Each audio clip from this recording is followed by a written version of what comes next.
Здравейте! Здравейте! Моя приятелка ми препоръча вашите услуги, за това и се обръщам към вас. Мисля, че можете да ни помогнете, за да се разделим с съпруга ми, с когото имаме дете.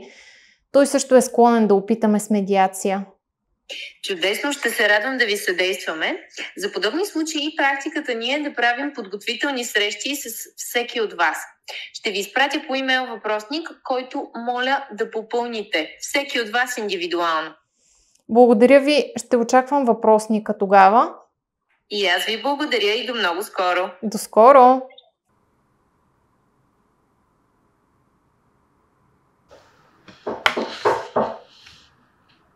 Заповядайте. Здравейте, приятно. Здравейте, драго ми е да се видим. Заповядайте, приятно да се видим лично.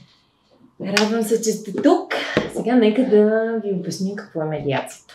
Медиацията е един доброволен процес по намиране на решения в една изцяло сигурна среда.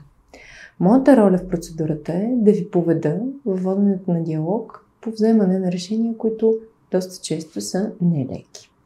За целта е важно вие и вашия съпруг да се чувствате достатъчно свободни да вземате самостоятелни решения. Да разбирам, че сте получили попълнение от мен въпросник. Аз получих вашия въпросник, получих и този попълнен от партньора ви. Ако трябва да вдигнете, не се притеснявайте.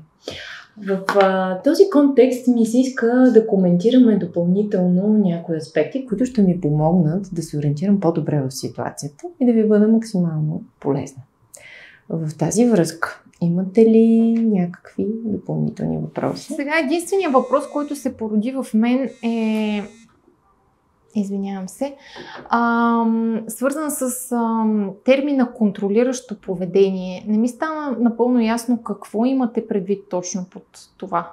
Това касае всеки опит на вашия партньор да проследява вашето поведение.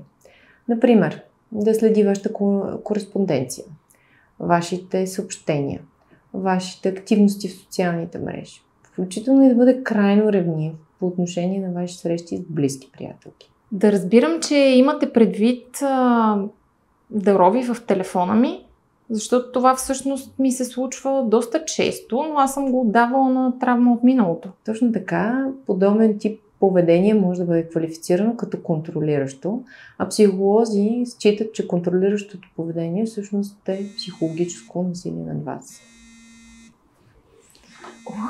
Извинявам се, ще трябва да вдигна. Да. Ало? Що не вдигна преди малко? Да не ли пак да си някъде навънка? Не стига, че ти търпя постоянните пътувания, ами като се прибера вкъщи, те отново те няма. Ти май забрави, че имаш семейство. Не, аз... Цветана, извинявай, отидох до магазина, но малко се забавих. Нали не си забравил утре за среща с медиатора в 3? Стига бе, знаеш, че се шегуваме. Да, знам. Още не съм напълно убеден, но знаеш, че за теб съм готов на всичко. Очаквам същото и от теб все пак, но както и да е. Щом искаш да имаш пароли на телефона и на лаптопа, така да бъде. Очевидно имаш много неща, които криеш от мен, но това ще се изясни. Айде, чакаме те с детето. Извинявам се за това, често ми се случва. Истината е, че напоследък все по-често се чудя дали да не се изнесем с детето. Ние се обичахме с Цветан, но нещата се промениха. Разбирам ви напълно. Всъщност именно това исках да коментираме. Какви опасения изпитвате в момента? Как се чувствате по отношение на Цветан?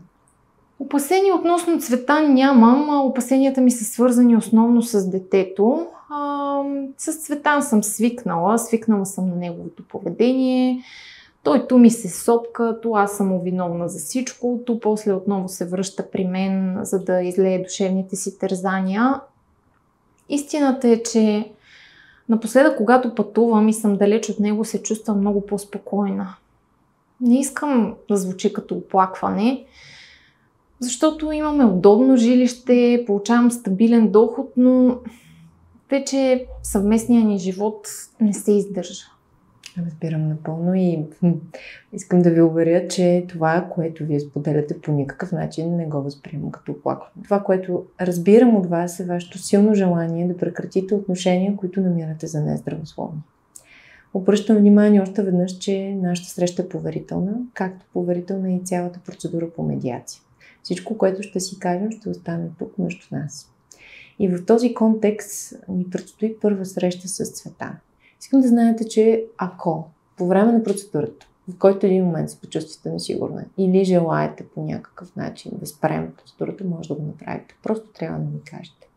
А по отношение на самия процес по медиация, предвид, че вие имате съпруг, имате граждански брак, имате и дете, ще е необходимо да коментираме допълнително въпросите, свързани с вашето дете.